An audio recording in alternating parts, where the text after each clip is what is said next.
Hi, I'm Dr. Coiner from Catlett, Virginia, and I studied at Loma Linda University, which is in Southern California, and I went to a residency at Riverside County Hospital, which is also in Southern California, where I studied family practice. I was on the service with a Dr. Gonzalez, who did second and third trimester abortions, which we were forced to participate in.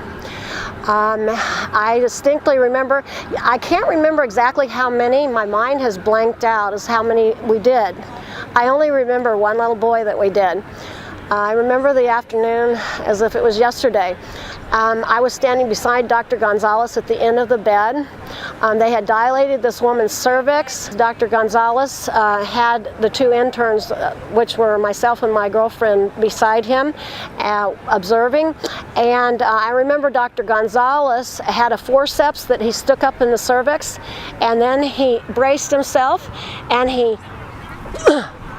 gave a little grunt and pulled out a leg.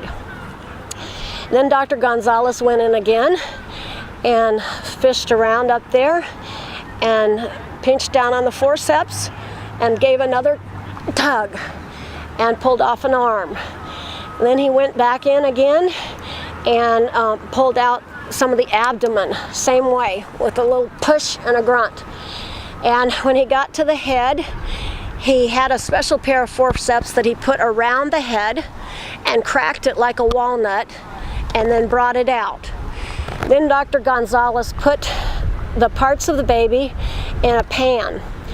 And when he put them in a pan, he gave them to my girlfriend and I and said, go in the back room and put the baby back together and well, he said the fetus back together, and let me know if I got it all.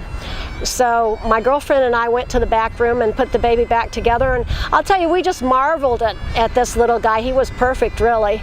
And as we were putting the baby back together, my friend said, I've had enough of this. I'm going to tell Dr. Gonzalez that he got it all. And I said, fine. But I sat there for, I don't know how long I was there. Maybe I was there for a couple hours, just marveling over this little guy. His skin was like cellophane. I could see through it. I saw every vein. I saw every muscle, and I saw every rib in his body. He had perfectly formed little tiny feet and hands with the tiniest little fingernails I've ever seen in my life. He had perfectly formed little eyes with little eyebrows and eyelids, and I pulled them open and saw the perfectly formed tiny little eyes. He had a beautiful little mouth that was very tiny, and I opened it and he had the tiniest little tongue you ever saw in your life, and the little feet. And I sat there musing over this. At that time I was pro-choice, and I thought that every baby that was not born normal, a physician should actually be able to put a pillow over his head and just squish it and just put it out of its misery. In fact, I was on rounds one day. I was directing the rounds because our attending wasn't there, and we ran around to a baby that didn't have the cerebrum part, which is the part you really think with of the brain. He just had a brain stem. And I said, you know what, this is a piece of junk, and I am not going to spend any of my valuable time on it, so somebody else can round on it, but I'm passing on to the next neonate, okay? And one of the students, his name was Chris. He said, Dr. Coiner, I beg to differ with you.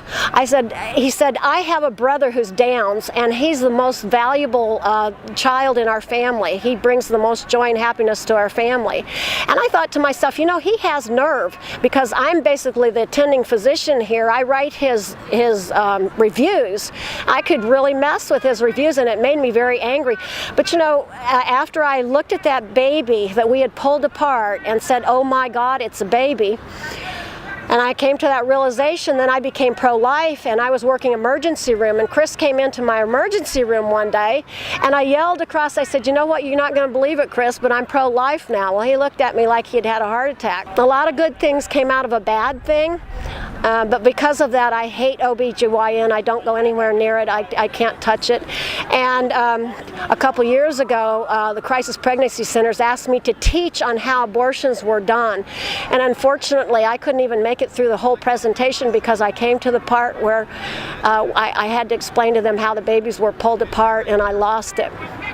And I said, you'll have to excuse me because evidently, obviously, this still bothers me at some level.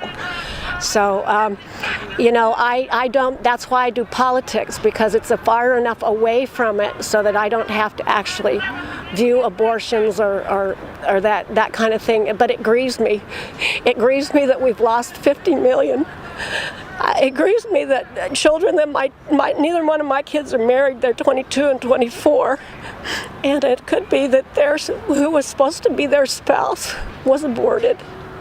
And the next Einstein, I just don't know who's been aborted, and it grieves me. And I thank you folks for what you do, and I just pray that your work will save lives.